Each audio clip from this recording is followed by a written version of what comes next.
पुढं आपण 8व्या स्कंदामध्येच 5व्या अध्यायापासून 11व्या अध्यायापर्यंत समुद्र मंथनाची कथा सांगितलेली आहे। 5व्या अध्यायापासून 11व्या अध्यायापर्यंत समुद्र मंथनाची कथा येते। समुद्र मंथनाची एकदा शुकाचार्य सांगतात, इंद्र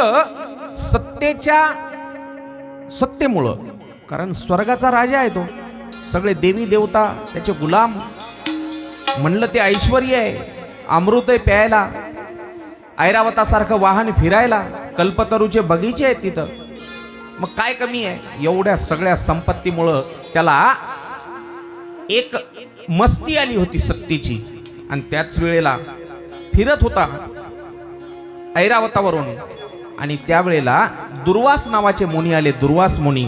त्या दुर्वास मुनीनं कमळाचा एक हार इंद्राला अर्पण केला।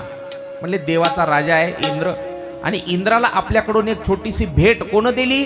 साधून दिली। एका दुर्वास नावाच्या संतानं हार भेट केला, हार दुर्वासानं हार दिला, आणि इंद्राला वाटलं या साधून दिलेल्या हाराची काय किंमत असणार आहे?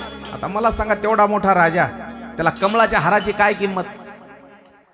त्यानं ती हार घेतला आणि हत्तीच्या सोंडेमध्ये दिला, ऐरावताच्या त्या हत्तीच्या सोंडेत दिला, आणि हत्तीनं ते घेतला, हत्ती म्हणजे जनावर झालं शेवटी, त्यानं ते धरला सोंडेमध्ये टाकला, पायाखाली तुडवून टाकला हार। ते पाहिला दुर्वास ऋषीनं, आणि दुर्वास ऋषीनं शाप दिला, अरे सत्तेमुळं, संपत्तीमुळं तुम्ही सर्वजण मस्ती चढली तुम्हाला सत्तेची, सगळी संपत्ती तुमची जी आहे समुद्रामध्ये बुडल्या जाईल, समुद्रामध्ये पडेल। मग अरे निर्धन व्हाल तुम्ही, निर्धन देव, सगळे निर्धन, सगळी संपत्ती कुठं जाऊन पडली? समुद्रामध्ये पडली। मग आता सगळं स्वर्गाचं राज्य केलं, राज्य हिसकावून घेतलं राक्षसांनी, राक्षसांचं राज्य झालं स्वर्गावर, आणि आता देवता फिरू लागले मग दारोदार, एकदा ब्रह्मदेवाकडे जाय, एकदा शंकराकडे जाय, एकदा नारायणाकडे जाय। नारायण भगवंताची विनंती केली, नारायण भगवंताची, हो, आलो शरण तुला भगवंता, आलो शरण तुला भगवंता, हे कुशीत तुझ्या रे भगवंता, हे कुशीत तुझ्या भगवंता, आलो शरण तुला भगवंता, आलो शरण तुला भगवंता, हे कुशीत तुझ्या भगवंता, आलो शरण तुला भगवंता।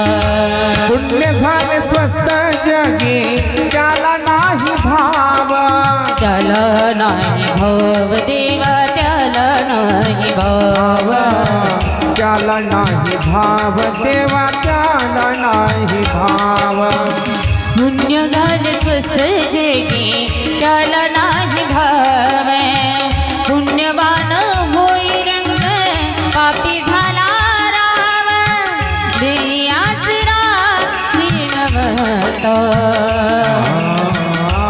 आलो शरण तुला भगवंता, आलो शरण तुला भगवंता, हे कुशीत तुझ्या रे भगवंता, अरे कुशीत तुझा भगवंता, आलो शरण तुला रे भगवंता। सगळ्या देवी देवतांनी मिळून नारायण भगवंताची विनंती केली, आलो शरण तुला भगवंता, आणि तो कृपाळू दयाघन असलेला भगवान परमात्मा विष्णू परमात्म्यानं सांगितलं, काय रे देवतांनो, आज माझी कस काय आठवण आली? कारण इंद्रासारख्या देवाला दररोज नारायण भगवंताची आठवण येतच नाही, कारण तिथं काय कमी आहे हो इंद्राला स्वर्गामध्ये, आणि जिथं सुख असते, सुख, तिथं देवाची आठवण फार कमी येते बाबा, देवाची आठवण येतच नाही। म्हणून तर त्या कुंती मातेनं देवाकडे मागितलं होतं दुःख. देवा दुःख दे. कृष्णाने विचारलं दुःख कशामुळं मागतेस आत्या? म्हणली सुखामध्ये आठवण येत नाही बाबा तुझी, म्हणून दुःखामध्ये आठवण येते आणि म्हणून दुःख दे. इंद्राला सगळे सुख होते, कशाची आठवण येते? मग आज इंद्र जाऊन नारायण भगवंता पुढे रडतोय. काय झालं रे?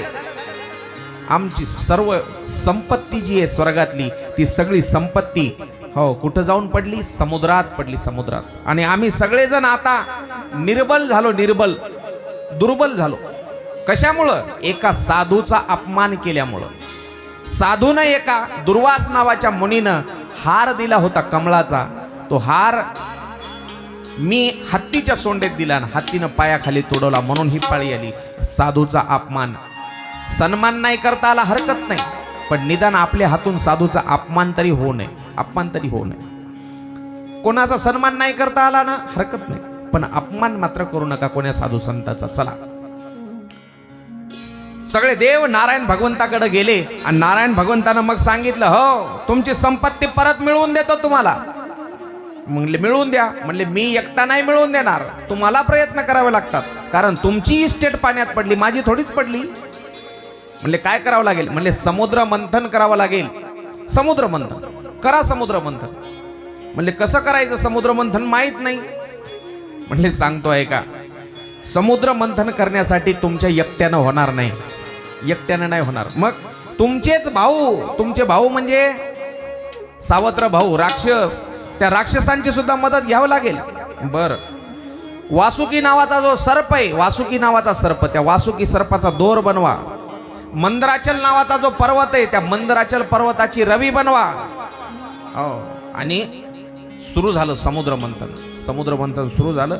एका बाजूनं देवानं सापाला धरलं, एका बाजूनं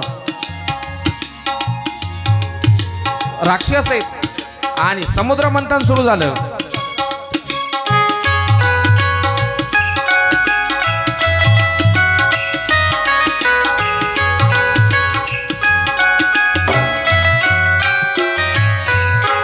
समुद्र मंथन जसं सुरू झालं तो मंदराचल पर्वत समुद्रामध्ये सोडण्यात आला आणि तो पर्वत खाली बुडू लागला खाली. त्याला आधारच नाही ना काही.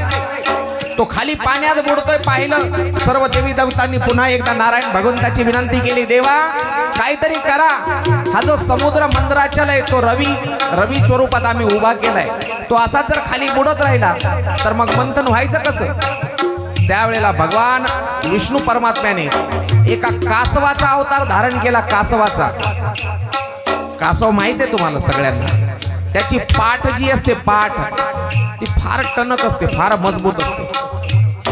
भगवान नारायण परमात्म्याने खूप मोठ्या कासवाचा अवतार धारण केला आणि त्या मंदराचल पर्वताला आपल्या पाठीवर घेतलं. मग तो मंदराचल पर्वत एका जागी स्थिर झाला. बोलिए कुर्म भगवान की जय. कुर्म अवतार ज्याला म्हणतो आपण, कासव अवतार, कश्यप अवतार, तो देवानं त्या ठिकाणी धारण केला. आता सुरू झालं मंथन सुरू झालं. मात्र या दोन्ही भावायचं जमत कुठं होतं? लागलं भांडण देवाचं आणि राक्षसायचं. ते म्हणले आम्ही शेपटीकडून नाही धरणार. शेपटीकडून धरायचं म्हणजे कमीपणा वाटला द्यायला. मग म्हणले आम्ही तोंडाकडून धरणार. कसा बसा वाद मिटला. ते चला बाबा म्हणले कोणीकडून काय फरक पडला. पण जसं काय समुद्र मंथन पुन्हा सुरू झालं, समुद्र मंथन सुरू झाल्याबरोबर त्या वासुकी नावाच्या सर्पाच्या मुखातून विष निघू लागलं. विष. ते हलाहल विष पाहिलं. सगळीकडे पृथ्वीवर पसरण्याची भीती वाटली आणि सगळ्या सृष्टीवर जर ते पसरलं तर सगळी ही सजीव सृष्टी धोक्यात येईल. सगळ्या देवी देवतांना तो धोका लक्षात आला. मग सगळेजण भगवान शंकराची विनंती करू लागली. भगवान शंकराची, हे भोले शंकरी पधारो, हे भोले शिवजी पधारो, बैठे छुप के कहा आओ मुक्ति के दाता हो, आओ मुक्ति के दाता, पड़ा संकट यहाँ। हे भोले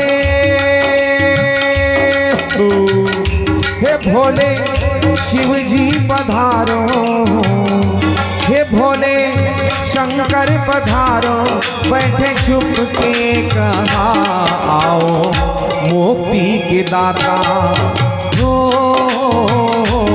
आओ मुक्ति के दाता, बड़ा संकट यहाँ हे भोले हो।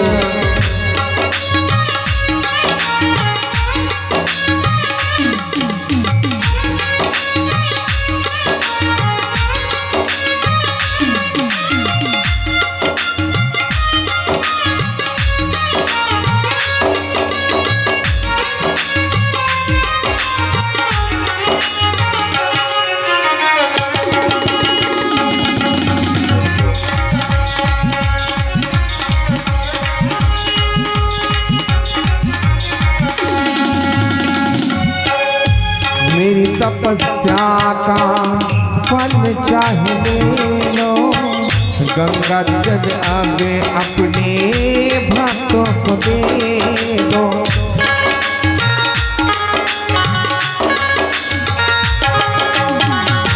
नीलकंठ महादेव हमें है भरोसा, इच्छा तुम्हारी बिने कुछ भी न होता। हे भोले, हे भोले, टाळी माय सर्वांनी टाळी वाजवायची, महादेवाची आराधना करायची आहे 2 मिनिटासाठी। हे भोले शिवजी पधारो, हे भोले शंकर पधारो, बैठे छुप के कहा आओ रमैया, बड़ा संकट यहाँ हे भोले शंकर पधारो, बैठे छुप के कहा आओ मुक्ति के दाता हो, आओ मुक्ति के दाता, बड़ा संकट यहाँ हे भोले हो।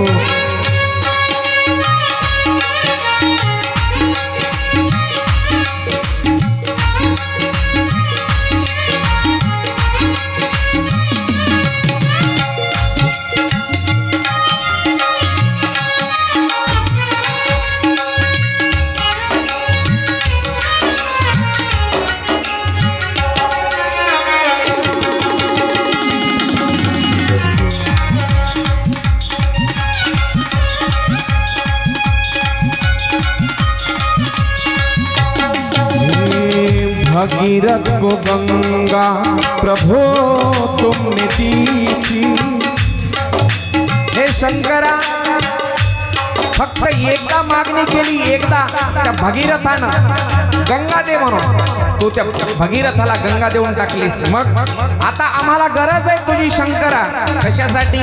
विष पिण्यासाठी। देवता किती मतलबी आहेत पहा, मतलबी। अमृत प्यायला स्वतः पिलं त्यांनी आणि विष पिण्यासाठी शंकराची विनंती करतात।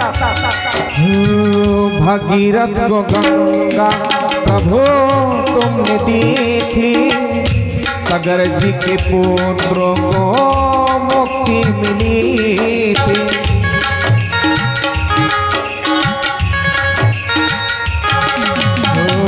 नीलकंठ महादेव हमें है भरोसा, इच्छा तुम्हारी बिने कुछ भी न होता। हे भोले शिवजी पधारो, हे भोले शंकर पधारो, बैठे छुप के कहा आओ भस्म रमैया हो,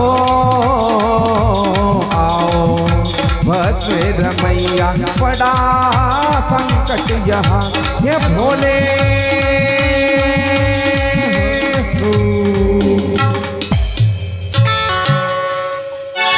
हे भोले शंकर पधारो।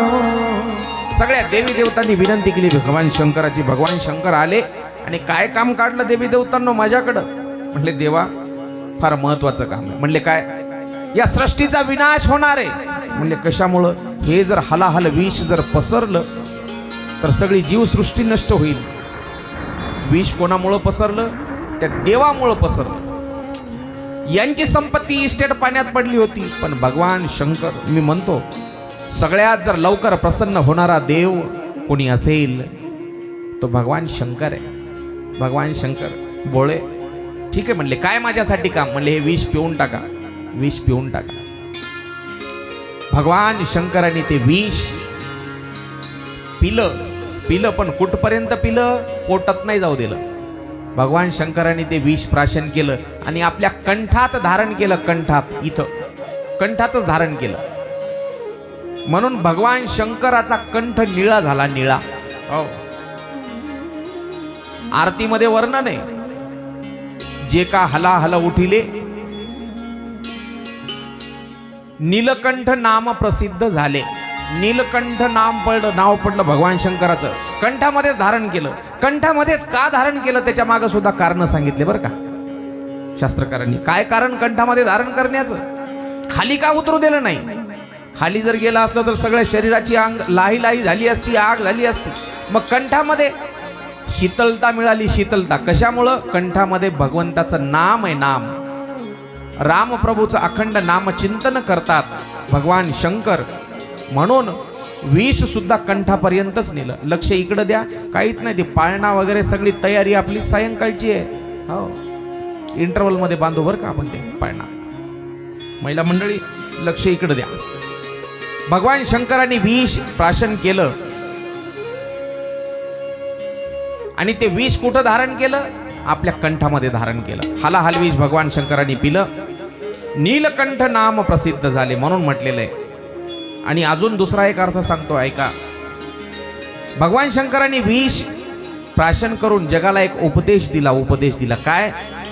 अरे जो कोणी देवाचं नाव घेतो, राम राम म्हणतो, कृष्ण म्हणतो, हरी हरी म्हणतो,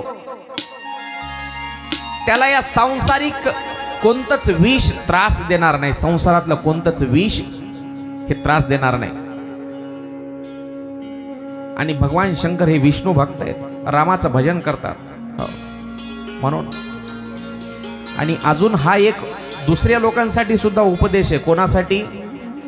मला वाटतं इकडं तुमच्याकडं संख्या थोडीशी कमी आहे लिंगायत लोकांची, पण कर्नाटकच्या भागामध्ये कर्नाटकच्या बाउंड्रीच्या जवळपास मी फिरतो तिकडं कथेसाठी, कीर्तनासाठी. तिकडं लोकांची संख्या जास्त आहे. त्या कर्नाटक मधल्या काही लिंगायत लोकांनी तर अशी मागणी केली होती, दुसरा एक वीरशैव धर्म म्हणून घोषित करा. आपण सगळे आता कोण आहेत? हिंदू आहेत. पण हिंदू मधूनच त्यांनी एक ते म्हणले, आम्हाला हिंदू म्हणून राहायचं नाही, आम्हाला वीरशैव किंवा शैव म्हणून घोषित करा. शैव धर्माची मागणी केली होती त्यांनी. त्यांचा एक गुरु होता असाच, ते मागणी करणारा सुद्धा. बरं झालं ते लवकर शिवबी झाला. तुकडे पाडण्याचं काम केलं त्या लोकांनी. आणि हा संदेश जो आहे, भगवान शंकर रामाचं भजन करतात आणि राम प्रभू शंकराची पूजा करतात. दोन्ही एकच आहे. शंकर आणि विष्णू वेगवेगळे नाहीत. म्हणून तर सांगितलं, हो भजन करा रे हरिहरा, भजन करा रे हरिहरा, नारायण शिवशंकरा, माझे बोलणे अवधारा, भेद न करा दोघांचा.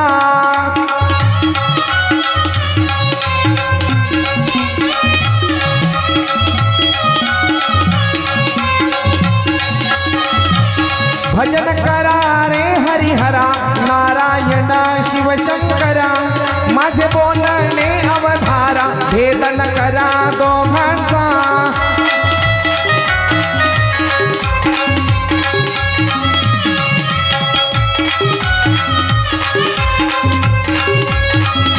नारायण सेविले अमृत, झाला श्वेत महादेव.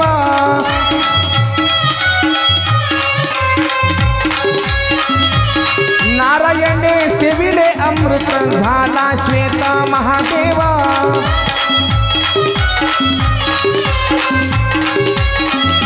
भजन करा रे हरिहरा, नारायण शिवशंकरा, माझे बोलणे अवधारा, भेद न करा दोघांचा.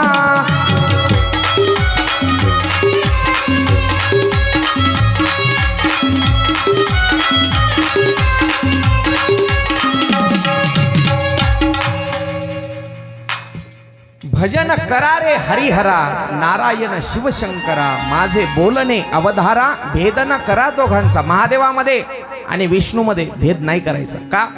आणि दोघं एक एकाचे हृदयी, गोडी साखरेच्या ठाई. दोघांमध्ये फरक नाहीच आहे फरक. कसा फरक नाही? नारायणे सेविले अमृत, झाला श्वेत महादेव. विष्णूनं अमृत पिलं, पण दोघांचंही ऐक्य किती ऐक्य म्हणतात ना, नवरा बायको कसे म्हणतात, हो तू खाय ना ही पोळी, अर्धा पेढा खाय म्हणले. तूच बायकोला नवऱ्यानं खाऊ घातला म्हणले, तू खाल्ला की माझं पोट भरते म्हणले. बरोबर आहे ना? होते ना असं कंडक्टर साहेब? नवऱ्यानं पेढा दिला बायकोच्या हातात, बायको म्हणते सगळा खाऊ का? हे म्हणते हो खाय. मी खाल्यावर तुम्हाला म्हणजे तू खाला की माझं पोट भरते. तसंच झालं नाही. तर नारायण भगवंतांना अमृत पिलं, पण पांढरा रंग, स्फटिक रंग महादेवाचा झाला. आपण जे आरतीमध्ये दररोज वर्णन करतो का नाही, कर्पूर गौरम करुणावतारम, ते वर्णन कोणाचं आहे? महादेवाचं. कापरासारखा वर्ण महादेवाचा झाला. अमृत पिलं नारायणानं, रंग झाला पांढरा महादेवाचा.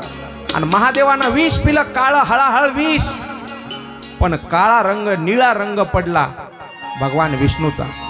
महादेवाचा फक्त कंठच निळा झाला, पण पूर्ण शरीर निळं मात्र विष्णू भगवंताचं, नारायण भगवंताचं झालं. इतकं ऐक्य आहे. चला, समुद्र मंथनाला पुन्हा एकदा सुरुवात झाली. आपण समुद्र मंथनाची कथा पाहतोय. 8व्या स्कंदामध्ये आहेत आपण आता. 8व्या स्कंदामध्ये ऐका, समुद्र मंथनाला सुरुवात झाली. त्या समुद्र मंथनातून एक रत्न बाहेर निघू लागलं. रत्न कोणते रत्न? गाय निघाली, गाय, गो माता. समुद्र मंथनातून निघालेलं रत्न आहे बरं का गाय. आपल्या हिंदू धर्मामध्ये अतिशय पवित्र मानलं गायीला, पवित्र. मागच्या काही वर्षापर्यंत प्रत्येक घराघरामध्ये गाय होती. प्रत्येक घराघरात गाय होती. प्रत्येक शेतकऱ्याच्या घरामध्ये गाय होती. आणि त्या गायीचं दूध सगळं घर प्यायचं. आणि शेणखतामुळं सगळी जमीन सुपीक होती. पण बाबा हळूहळू गायी कमी झाल्या. कोणाला लाज वाटायली तिथे शेण काढण्याची. आता आमचे शेतकरी जातात, पण हातानं शेण उचलत नाहीत बैलाचं गायीचं, असं लाथनं ढकलतात पायानं. म्हणूनच शेती न परवडण्याचे कारण काय? हेच आहेत ना. मग 10 पोते खत टाकूनही उतार येईना पहिल्यासारखा. गाय निघाली समुद्र मंथनातून पहिल्यांदा. हो, तिला कामधेनू म्हटलं, कामधेनू. ती कामधेनू दिली ऋषींना. देवता म्हणले आपल्याला अमृत पाहिजे, फक्त दुसरं काही घ्यायचं नाही. राक्षस म्हणले आम्ही का दूध पिणारे माणसं आहेत का? राक्षस काय म्हणले, आम्ही दूध पिणारे माणसं आहेत का? आम्हाला दुसरंच पाहिजे.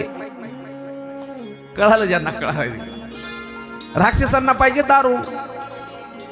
दूध देणारी गाय ऋषी मुनींना देण्यात आली. उच्चश्रवा घोडा निघाला, उच्चश्रवा. हो, त्याच्यानंतर ऐरावत हत्ती निघाला. ऐरावत हत्ती ते इंद्राला देऊन टाकला. नंतर पारिजातक निघाला. पारिजातकाचं झाड म्हणतो ना आपण, आपल्याकडं पारिजातकाचे फुलं असतात ना, हा, त्याच्यापेक्षा कितीतरी पट्टीनं सुगंधी फुल देणारं ते खरं पारिजातकाचं स्वर्गामध्ये आहे बरं का. ते आपल्या इथं जे आहे ते खरा पारिजातक नाही, ती त्याची झेरॉक्स कॉपी आहे.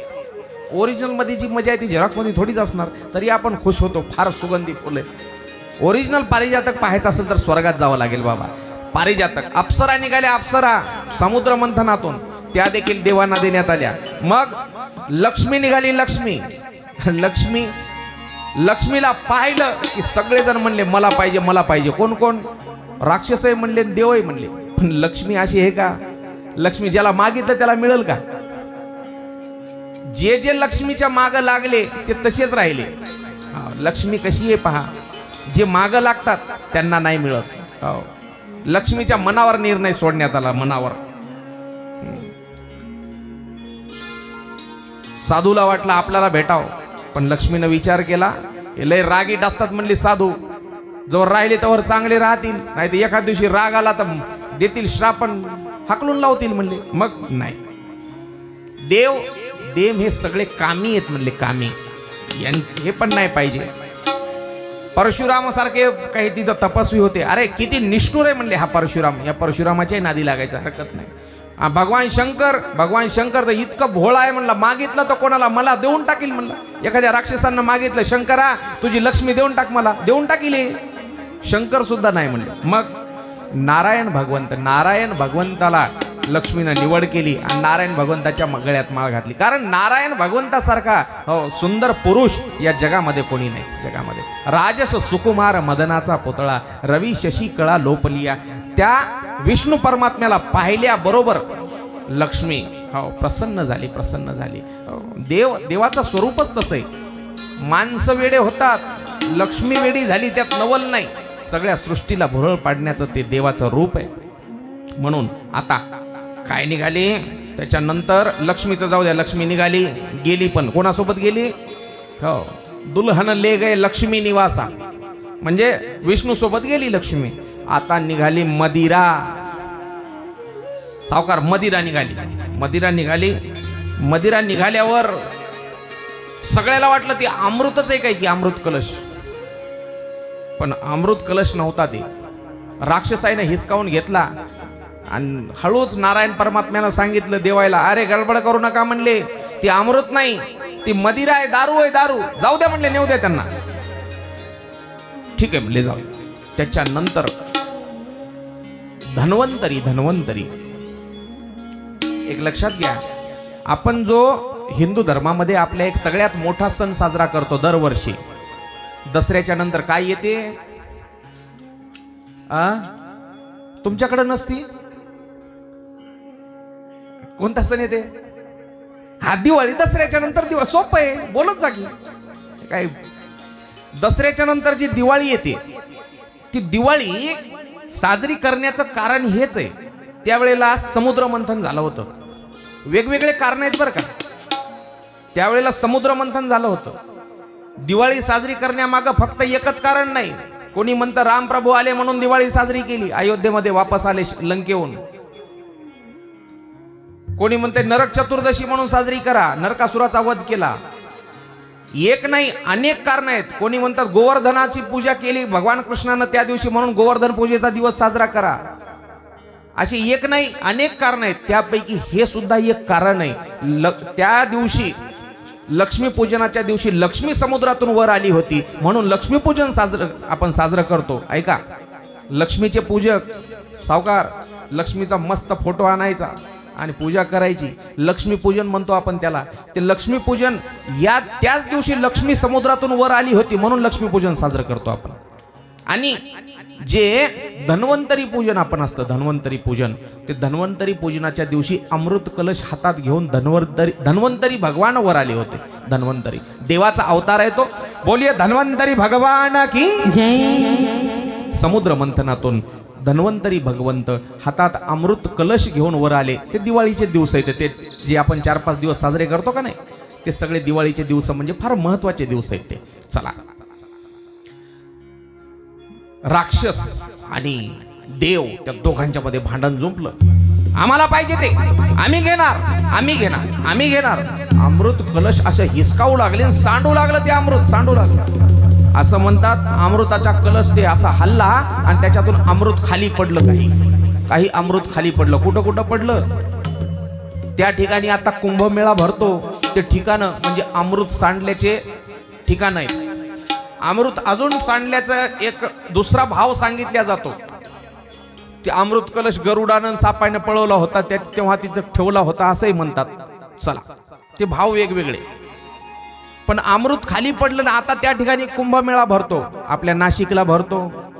अजून आता पुढच्या महिन्यात कसला? याच महिन्यात आहे की 14 तारखेपासून सुरूच प्रयागराजला. तिथं देखील कुंभमेळा दर 12 वर्षांनी महाकुंभ योगी आहे तिथं. आता लय थाटामाटा माझं होणार आहे या वर्षीचा. हो, कुंभमेळा भरतो. हिसकावून घेण्याचा प्रयत्न करू लागले.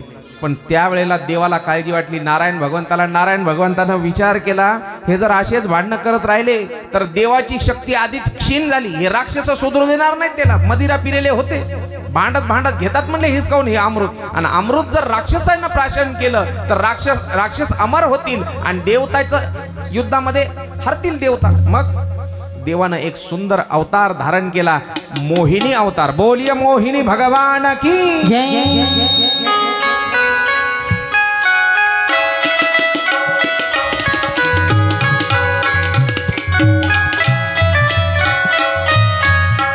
मोहिनी भगवंतानं अवतार धारण केला आणि सर्वांच्या समोर मोहिनी अवतार म्हणजे कसा, जो पाहिल्या बरोबर मोहून घेईल अशी एका स्त्रीचा अवतार.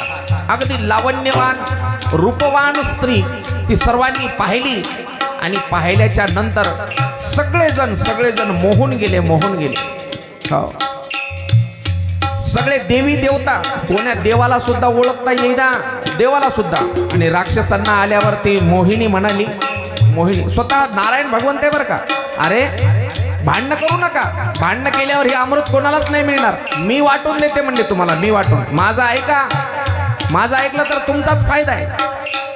ते राक्षस म्हणले ऐकतो तुमचं, पण आमच्या सोबत लग्न करावं लागेल. म्हणले करेल ना, करेल. सगळे राक्षस मोहून गेले आणि त्या अमृताचा कलश त्या मोहिनीच्या हातामध्ये दिला. आणि आता 2 पंक्ती बसवल्या, 2 पंक्ती. एका बाजूनं राक्षस बसले आणि दुसऱ्या बाजूनं देव बसले. देव आणि दानवाच्या 2 पंक्ती बसवल्या आणि मोहिनी भगवंतानं आता अमृत वाटायला सुरुवात केली. अमृत, मोहिनी भगवंत अमृत वाटतायत, देवाला वाटायला सुरुवात केली.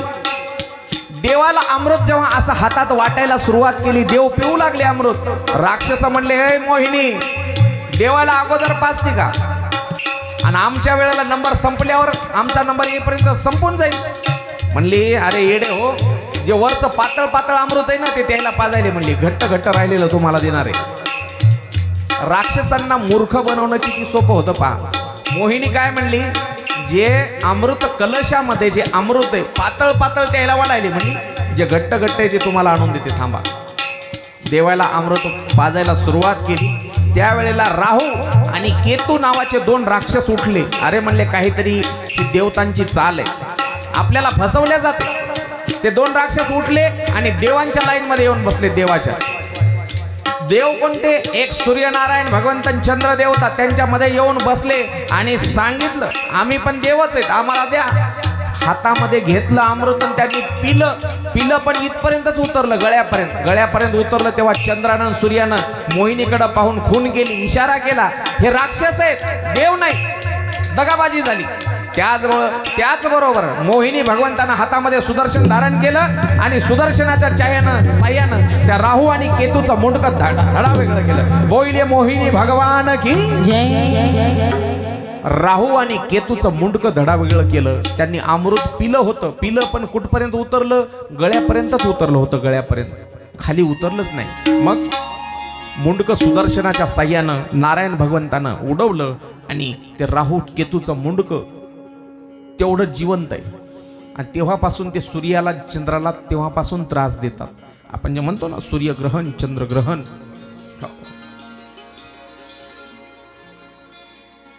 या समुद्र मंथनामध्ये देवाचे वेगवेगळे अवतार झाले बरं का. एक सांगितला मी, कासवाचा अवतार देवानं धारण केला, दुसरा मोहिनी अवतार धारण